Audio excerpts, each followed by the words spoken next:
some of the best experts in the game. Take the shot or let it walk. Thompson Center presents You Call the Shots. Looks southern to me. It is. It is. Very green. Deer moving out on the edge of a big old clearing. Oh, look at that. Uh-oh. Stepped out.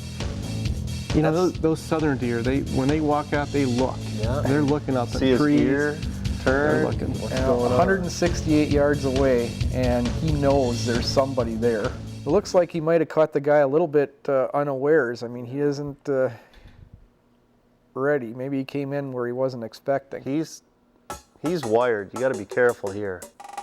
Well, there's a good example. You see him moving really slow, trying to get in the right shooting angle. It's very important to do that. Take your time, move slow, be very deliberate. You know, even at that range, look at, you know, it's important to have quiet fabrics and all of that stuff. Do what you learn when you're stalking animals. When they move or put their head down, you move. As soon as he stops, you stop. Right. A good rule of thumb is if you can see their eyes, even one of their eyes, if you can see their eyes, they can see you if you move too fast. Yeah. And the more you can do ahead of time to have all the squeaks and kinks, you know, out of your stand, better off you're going to be. And that's a great point. You should have, you know, obviously know exactly how far that distance is already. You really don't want to be messing around with a rangefinder. You want to really have that predetermined. I don't want to have to fumble for my rangefinder when this whitetail buck is coming in and I've got more important things to do. So I try to get a very good understanding of distances, of the different trails. I try to anticipate where the whitetail is going to come in and then get as many ranges as I can. The buck's nervous, but he's pretty content. Wouldn't take much movement to send him off. He's getting the beat on him, letting him come on in. That deer's limping too.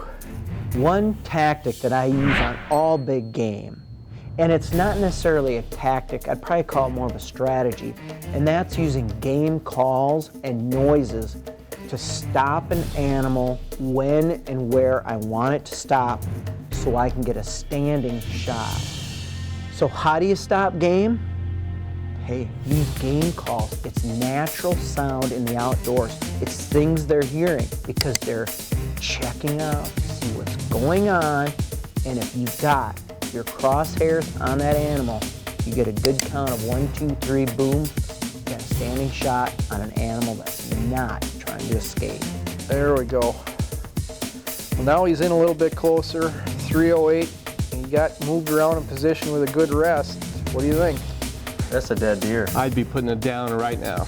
That's a dead deer there. Yep, not much to worry about. And as far as shot angle goes, this is my favorite shot angle with a close range with a whitetail because you're going to hammer the shoulder, you're going to get both lungs, and done correctly, this deer shouldn't go 50 yards and it may fall right in its tracks. Right. Good bullet like the trophy tip, you know, you're going to get some expansion. It's going to go completely through. This deer's not going to go very far.